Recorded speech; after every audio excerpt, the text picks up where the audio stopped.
you gotten all the information on what's different for the Maverick for 24? Have you heard? Yes, You've got that that. is actually that is So huge news. Yeah. so what is your thought on the lariat trim? I think that's the biggest one that gets me. Yeah. Personally, it's hard for me to comment on that one because I've never been a Lariat, Ford Maverick Lariat shopper.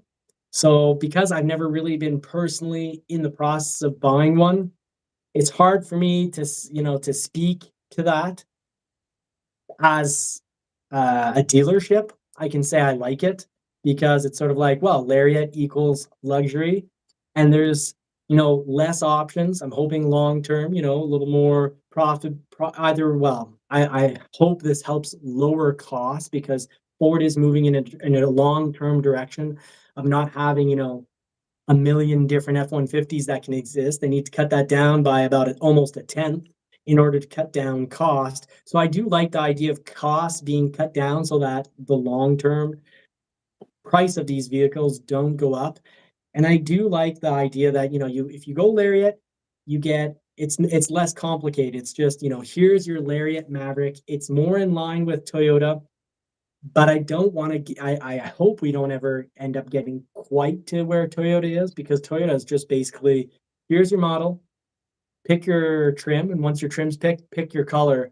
It's game over. And I've always said in the past in other shows, I've said that's something I don't like about Toyota. But oddly, I ordered a Ford Ranger and had the best ordering experience I've ever had ordering a Ford in my life. And I've been doing this for whatever it is, 20 years for new vehicles because the Bronco was the most mine. I lost 15% of my hair trying to order a Bronco. I spent months and months, and I wasn't an original orderer. I ordered what must have been 6-7 months late because it took me 6-7 months to figure out and be comfortable. And even then, I continued. You did the puzzle. I made just like how engineers shop vehicles. You're in the sales game, so you know all about how engineers shop vehicles. I had to literally make different tables with all the pros and cons, and then find numerical values for those pros and cons to actually come up with an overall score. So I kind of felt a little bit like Doug DeMuro putting an overall score on these things, but it was too complex and it gave me a real headache for months. And even to this day, I don't even know if I made the right choice, and it still bothers me. Whereas the Ranger Raptor, I was just like, green, honey, which mags look better? She told me which mags she liked, and I was like, easy. I was like, great, that's how the order set sits at right now, done. And it was the fastest Ford vehicle I've ever ordered in my life. How about you, Tim? What do you think about the whole Lariat? Well, I see what they're doing. So they kind of took and looked at what most people are ordering and going off of that. But I think what that's going to do is I see, like, to your benefit, or like what you're saying is, I think, a good thing. We did notice that most of the Lariats that we put in, almost everybody chose the luxury package, and the Copilot 360 was required if you had the luxury. So we did see most people that went Lariat added a luxury package anyway. So a lot of people were like, well, that's what I was already going to order. I still think the Copilot 360 Assist package should be available in XLT, but still, that's not that to me. That's not a big surprise either. I was a little shocked that they went from, learning from their mistakes from 22 when they went to 23 by taking off the spray and bed liners out of those luxury packages to 24, adding them back in. So I'm like, let's take what you learned in 22 and not repeat your mistakes, but we're going to do it anyway in 24. So I'm going to say it right here. So make sure we keep this recorded and keep this online, because I believe there's going to be constraints in 24 with anybody that has an XLT luxury and such. And Absolutely. Let's talk about that too, because I actually emailed the brand manager and said, I hope that you think this through, because you're adding the drop-in liner as included in the XLT luxury package. So there are people that do not want that. And if you look, and they said it was based on how people ordered, but that's not true, because if you look at the order sheet, or if you look at the capacity sheet, and even I have it here, it shows only 5% of the orders have the drop-in liner added to it. 5%. That is a very low take rate to make it part of a package now. So what are these people that, were okay with the luxury without any bed liner? Now they have to take the drop-in liner, and it's going to cost them an extra $300, $400. I think that's a huge mistake in my opinion. But I mean, I emailed them and said, you might think this through. Order guide's not set in stone yet. Maybe you should change it now before it's too late, because I think that's a major mistake in my opinion. Yeah, it's I like to prefix what I'm saying these days as the order guide is the it's the automobile Bible. It is truly what decides.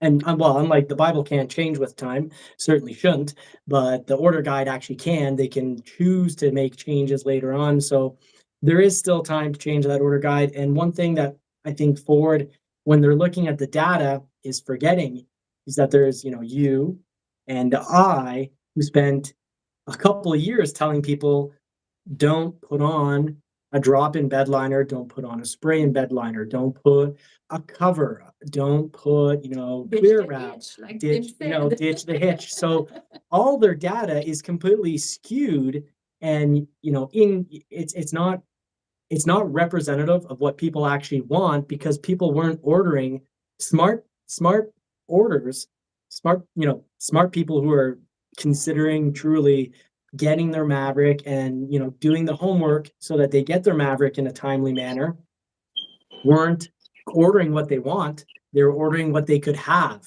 So if you base your idea of what people want on really what they didn't want, it just doesn't work. I don't know how to put this into proper words. I don't even think I could say it in French, but essentially the data they're looking at is skewed. It does not represent what people want. It represents what people could get. I haven't had yet, and no, I talked to people, the entire sales team. So otherwise, I think if I didn't work at my local dealership, I don't know if the sales guys, you have sales guys, you ask them to work 12 hours a day plus their commute to work. So they're away from their families for 13 to 14 hours a day. They're answering emails when they're in bed at night, at 11 at night. They're picking up phone calls before their work shift starts. I think it's normal that, not every single sale. I think it'd be very abnormal if most sales guys spent their time watching Tim's channel or my channel. They already don't have lives, and their families already do miss them enough.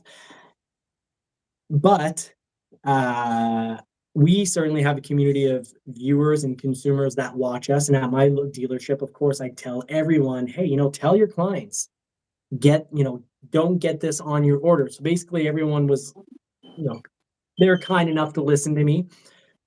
But a lot of dealerships have that one obsessed guy on the team telling the other guys, hey, I watch Tim's channel or I watch Johnny's channel. Tell your customers not to put these on their order. So it's just the whole system doesn't work. I think what would work is if they actually ask people like Tim and said, hey, Tim, or they ask people like myself, what do people really want? And I can tell you, a lot of people, we've been selling trucks for years. A lot of people really like the spray and bed liner, but whether it's a spray and bed liner or a drop in bed liner or just a bed mat, as long as there's global issues, what's going on over in Europe and Asia is a major issue. And, we have to remember that Russia is for a lot of the plastic and a lot of oil products, they're the primary source. So if we're having issues, global political issues, we're going to continue to have issues getting plastic products.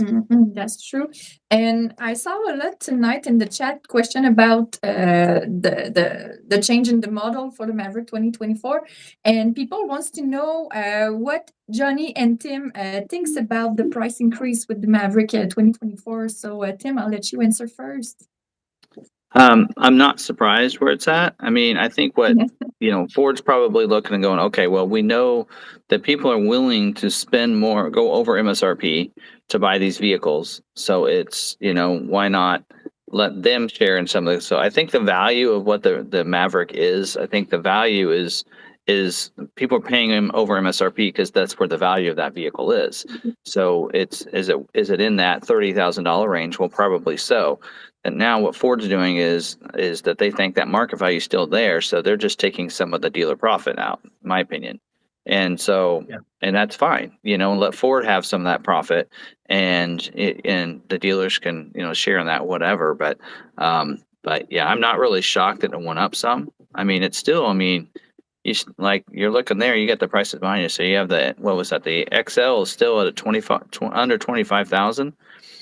I mean, that's not bad. And you're getting, and again, we're going to remember, we're getting cruise, we're getting full power, we're getting Bluetooth connectivity. We're getting all the things that, most people, need, and maybe not everything they want, but it's everything that they can. I mean, for under 25, I was doing my member lot walk last week. There's an Escape. I think it was an Escape Active. It was just under 30, 29.9 or something, or 28.9, somewhere in there. So I was comparing. There's the Active. That would be a comparable to an XLT Maverick. What's the XLT Maverick at now on yours for like a hybrid? Was it 26 still? XLT front wheel, XLT front wheel drive hybrid, 29,410. So it'd be, I look at it saying, in my opinion, it's comparable to an Escape. And I think when you're looking at it, I think the new 23 Escape, by the way, is really good. What they've done, I think, is phenomenal on that. And I compare them to that. Like, do you want an SUV or a truck? Because in my opinion, they're about the same vehicle in a way of quality and some of the equipment and everything. Although the Escape does have much upgraded screens, which I'd like to see that happen to Maverick next year. But in 25. But price wise, I think they were too cheap before.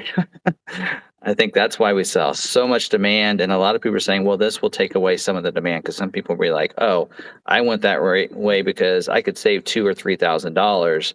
But now that they're the same price as maybe something else that I also like, I'll just go that route. And so, I don't think they're still going to be able to fulfill every order they have. But this way, maybe you don't have as high a demand with less people getting their vehicles. I don't know. I do know. I think you've said it really well. And I'd summarize it as, be careful what you wish for. Because for years now, people have said, how dare, of course, we're all Karens since from what happened 3 years ago, being cooped up.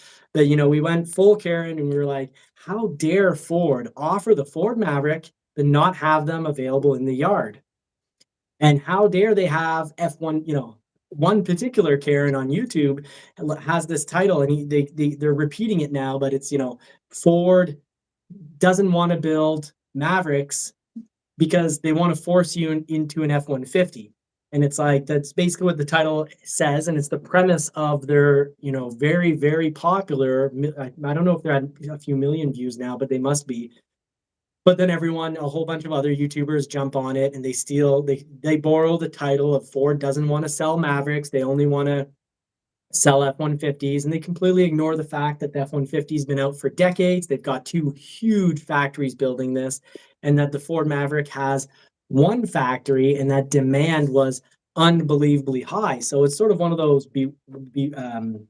beware of what you wish for, because if you're really mad and red in the face at Ford that they don't have any available Ford Mavericks, but they're building 11,000 in a month, really what you're saying is, what you're asking for is for the price to go up, because the result of this is demand will go down a little, because right now demand is, they need a F-150.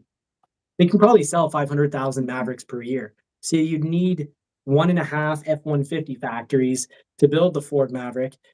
To build a new factory, it's a few $1 billion easily. They don't get built overnight. This isn't a fake hospital being built in 1 week in China. They actually, these are actual factories and state of the art when you build a new one. So they can't get built overnight. You can't necessarily just look into the Ford's couch when in front of the TV at Ford's home. They're not going to find $5, $6, $7, $8 billion sitting in the cracks of the couch. So they would need a factory. So I think the increase in price yeah, why not take it away from the dealers that are asking for more? And really, they're asking more because that's just what the market says it's worth. You know, your Maverick, Maddie, was supposed to be $37,695 Canadian. Canadian. You got $3,800 off of it because you waited 18 months for it. But now you can sell it for probably about $45,000. So you can make $10,000 to $12,000 because, well, that's the market value of your Ford Maverick. And it's not as if Ford is increasing these prices by $10,000 to the actual market, what the market's willing to pay. They're just increasing the price somewhat to somewhat cool off demand. Yeah, and I would add that the increase for the 2024 is totally normal to me because we had inflation this year that was bigger. And since the beginning, I heard you said that it's a steal, it's a most affordable little truck. So, yeah, Most affordable vehicle, period. yeah, it was so a good price that maybe they just arrange it normal now Far more with the inflation. Even then, it's still, the prices on Honda Civics and whatnot have gone up. And what I said from day one is essentially this is priced like a Honda Civic, but far more practical. And you can actually get better fuel economy out of your Ford Maverick that can tow 2,000 pounds than a Honda Civic. And you've got space. You And can't. it's hybrid. And it's hybrid. perfect. So it was awesome. I heard you drive away today, and well, I didn't really hear you drive away. I heard the tires because you're in electric mode. So it's Yeah. pretty cool product. Good. Do you have any other news that you wanted to talk about? Let me just quickly go down into the slides because I think that pretty much covers all the, well, we could say the urgent stuff because, yeah, I felt it was urgent to talk about price. So I'm happy Tim brought it up because I definitely wanted to cover that in the show. Just to summarize a bit of news, I was going through different Maverick because I was trying to figure out what I can sell your Maverick and looking at different prices for Broncos. And I came across this dealership that says new GM general manager at, X Ford, age units need to go previously at over MSRP dealer, bonehead mistake, caused high demand units to sit. Our mistake is your gain. Order anything you want at 500 under MSRP. And it kind of goes back to the point that I've said not too often, but once in a while I have mentioned that a lot of the dealers that are asking way over MSRP now are also the dealers that were selling most of their units at cost or near cost and were really struggling to stay open. And I don't understand how there hasn't been a bit more either collaboration in regards to the manufacturers picking a price and saying, you know what, dealers, this is the price you're going to sell it at. And I know it's difficult because of a fair, free, open market and the laws, but the dealers often aren't helping themselves either because they starve for 10 years on, if we look at how often the market works, you've got a market that's sort of so for 8 to 10 years. And you have 1 or 2 hot years on the market where everyone's making more money on the stock market. Stocks go up usually every out of 10 years. There'll be 2 amazing years out of the 10 years. Everyone feels like they're super wealthy because their portfolio grew by 30%. And then the dealers that were basically closing their doors then fleece everybody for 2 years. And it's a point of frustration for me. I think there should be a bit more collaboration and that the goal needs to be that everyone gets a fair price, that the dealers can survive, but that the customers get a fair price as well. And I think only the manufacturer can really figure out what that sweet spot is. Every month, anyways, they're already doing it. Every month, they're figuring what promotions do we need to move metal. So anyways, I think there needs to be a bit more collaboration on the market. Now, there was one big piece of news that I really like. And I want to ask the expert here before we say good night. But Tim, what do you think about this spy photo of a lowered Ford Maverick?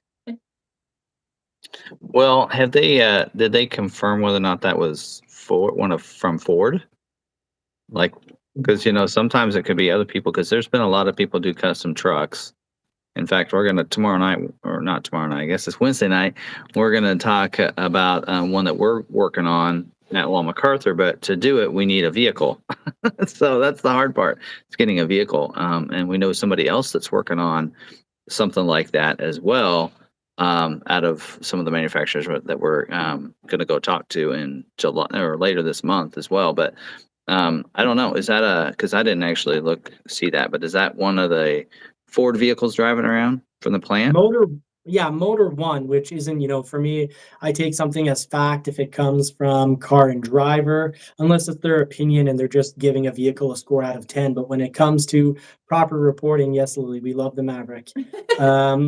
Motor One is saying that this is a Ford-owned vehicle, but they themselves say manufacturers will often modify a vehicle just to take your attention away from something else. So they're saying, a couple of test vehicles don't mean Ford will ever produce it, and the lowered ride height could be a cover for some other test. In Motor One's words, because I'm quoting them, automakers are tricky like that. And it's true. Sometimes Ford will be testing a test mule Corvette, but it doesn't mean that we're going to get the Thunderbird or a variation of the Thunderbird back, and that we're going to have a two-seater competitor for the Corvette. Ford could continue to say that the Mustang is an excellent competitor for the Corvette. And I know I've had some people purchase a Mustang because they go, well, I want performance, but I like the back seat. So I was deciding between a Corvette and a Mustang, but I'll go Mustang because it has that back seat. Just like, when we were looking at 911s before we found out that we were having a child, we were kind of stuck between the 718 GTS or Spider 718 versus the 911. Then now that we're going to have a kid, we're like, well, does a baby seat fit in the 911? Because I'm not the type of guy to say, honey, I'm leaving for 2 days because I want to go cruise in the mountains on those windy roads at really high speeds while leaving you and the child at home. Maybe I'll make it back. Depends. I'll follow you with the Maverick. Depends how much grip that Porsche 911 gives me, which if it wasn't for technology would be zero grip because the engine's actually behind the wheels, which is actually on an engineering level a horrible decision. And really they're just reusing a Volkswagen Beetle frame, but that's a different story for a different day. I always love the history of vehicles. Well, I know that the Ford call, the broadcasts, they actually talked about future products, and they said there will not be an all-wheel drive hybrid for 24, and there will not be an ST or a plug-in hybrid. So they said that's not happening for 24, but they did say, and they wouldn't talk about future products, but they did say there's some good things coming in 25. Which would be the mid-gen, right? Refresh. Yeah, mid-model refresh. Yeah, so I mean, I see, maybe something happened. I know, well, I don't know, but I figured out, I think that for some people don't know this, but Roush is basically, if you see an ST or a Ford Performance out there, then Roush has their hand in that. So they actually help produce, like right now, Roush is the ones that help produce the motor for the 5.0 in the Mustang. Roush actually makes that motor at their plant and such. And then some of the other stuff, like if you see an ST, any of those Roush usually has their hand. So I actually, said, well, we heard that maybe you guys are working on an ST version of the Maverick. And they were like, the look on their face was just like, you just gave it away. So I think they're trying to work on something. But whether or not it's going to be ready, how soon? So maybe 25. I don't know. And it's a great reminder. I saw there's a great conversation going on in the live chat. Our show is all like your show. Sometimes the live chat, I can say that on my show, I sometimes go back and I'm like, wow, the live chat was actually better than what I was covering. So someone actually very adequately, and great to see all the regulars in here, the WB, Ridgeview, Marine Vet. And good to have M. Peugeot back asking if, saying that we can always have the nanny. The baby can ride with the nanny, but M. Peugeot, here's the thing: we generally have between $2,000 to $3,000 worth in automobile payments in our driveway. Can't afford a nanny. And the channel YouTube, my justification is YouTube, but I generally make, I'd say, probably about an average of about $24.50 per YouTube video. So it's not quite covering that $2,000 to $3,000 in automobile payments in the yard. So thank you, M. Peugeot, though, for the vote of confidence that we could afford that. that nanny, but if we had, normal vehicles, yeah, we probably could. But even nowadays, a normal vehicle, slowly, I think, I hate to say this and I hate to be right about this, but I think slowly we're all going to be priced out of, many of us will be priced out of home ownership as well as automobile ownership. And if certain groups have their ways, we are going to see a world where a good percentage of the population is renting most everything. So I'm not surprised to see, whether, and once again, you'll have YouTube videos saying Ford's prices are ridiculous, so they're doomed. No, the market's prices have gone up. Vehicles that were once $500 a month are now 800 or 750 a month. And that's over a 3-year period. Whereas previously, if I go back to a 1995 Windstar, you got a 1995 Windstar, I think it was maybe $250 per month for a nicely equipped model. And it took, what was it, 15 years to have a very similar vehicle. If you go from 1995 to a 2015 Escape, so you've got 20 years in there, and you had the Escape, which was similarly equipped to that 95 Windstar, being 500. So over 15 years, the price essentially doubled. Well, now the price has gone up by about 35% over 4 years. So we'll see if that trend continues. I know I'm buying vehicles like there's no tomorrow because I'm worried that tomorrow I won't be able to afford vehicles. So thank you very much, M. Peugeot. Well, I'll let Marie thank you since she. Twice as much today. Thank you so much. So $24.95.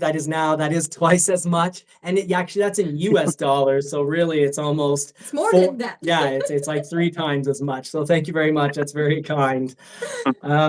So yes, in regards to the nanny, the really good comment that I want to point out, I've almost forgotten it because I got on one of my rants, which people have said should be its own show on its own, Johnny's Rants.